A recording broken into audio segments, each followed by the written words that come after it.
So here this is your first chapter, matter. This chapter belongs to chemistry. Now we shall study directly to this chapter. Okay.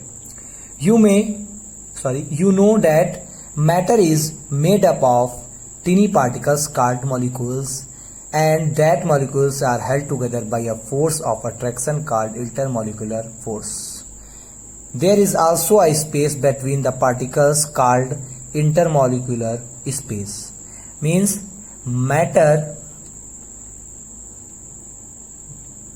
Matter जो है वो tiny particles, tiny means छोटे particles से मिलकर बना है, और उन टीनी पार्टिकल्स को हम मॉलिक्यूल्स कहते हैं, और ये मॉलिक्यूल्स आपस में एक फोर्स ऑफ अट्रैक्शन से जुड़े होते हैं जिसको इंटरमॉलिक्यूलर फोर्स कहते हैं।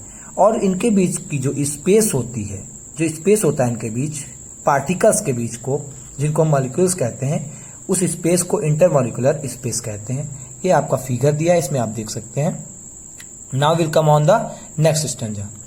The force of attraction and also the space between the particles differ from substance to substance, but for any substance, the stronger the intermolecular force, the smaller is the intermolecular space, and the weaker the intermolecular force, the larger is the intermolecular space. Means the force of attraction and also the space between particles differ from substance to substance. Means her substance में force of attraction और particles के बीच की distance अलग होगी, but for any substance, लेकिन किसी भी substance के लिए जितना स्ट्रॉन्गर इंटरमॉलिक्यूलर फोर्स होगा उतनी ही कम इंटरमॉलिक्यूलर स्पेस होगी, और जितना इंटरमॉलिक्यूलर फोर्स वीक होगा उतनी ही इंटरमॉलिक्यूलर स्पेस लार्जर यानी कि बड़ी होंगी।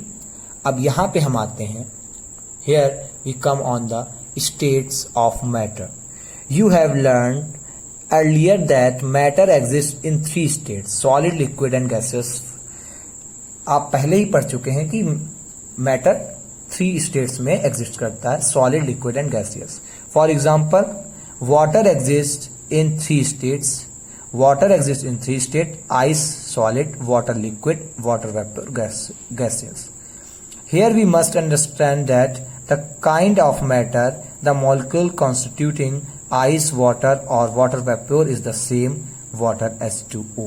Means here we must understand, यहाँ में समझना चाहिए कि किसी भी तरीके का matter, the molecules constituting ice, water or water vapor is the same.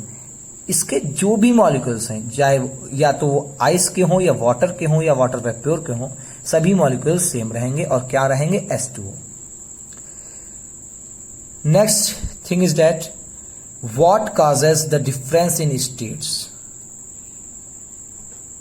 What is the reason behind different states of the matters. For any substance the molecules making up the substance do not change in the 3 states. किसी भी substance के लिए molecules जो हैं making up the substance, वो substance बनाते हैं, do not change in the 3 states. For any substance the molecules making up the substance do not change in the 3 states. जो मॉलिक्यूल्स जो हैं किसी भी स्टेट्स में सेम रहते हैं। लिक्विड, सॉलिड, गैस, किसी भी सब्सटेंस की हो, वो तीनों फॉर्म में सेम रहते हैं। Then why is it that the substance exists in 3 states? तो फिर ये 3 states कैसे पॉसिबल हुई?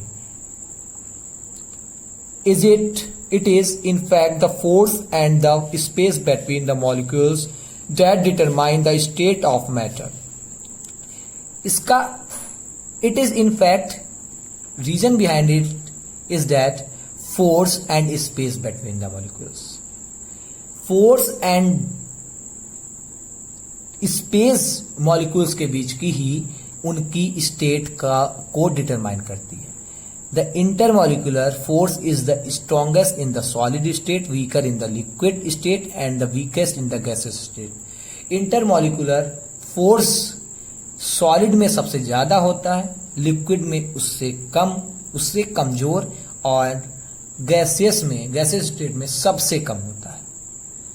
And so the intermolecular space is the smallest in the solid state. इसलिए इंटरमॉलिक्यूलर स्पेस जो है स्मॉलेस्ट है सॉलिड स्टेट में, लार्जर है लिक्विड स्टेट में, and largest in the gases state, और सबसे बड़ा है गैसेस स्टेट में।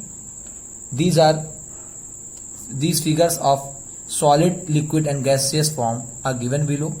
This one is solid and this one for liquid and this one for gaseous.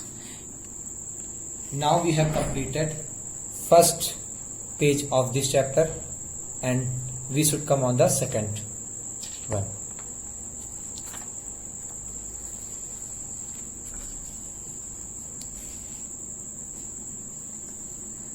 Thus, the molecules are most tightly held in solids, loosely held in liquids, and almost independent of each other in gas.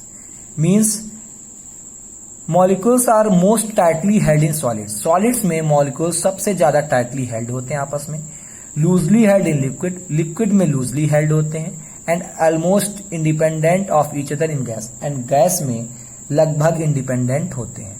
This explains the general behavior of solid, liquid and gas. ये solid, liquid, gas का general behavior explains करती है. Now, after completing this, we will start interconversion of states of matter in next class. Thank you very much.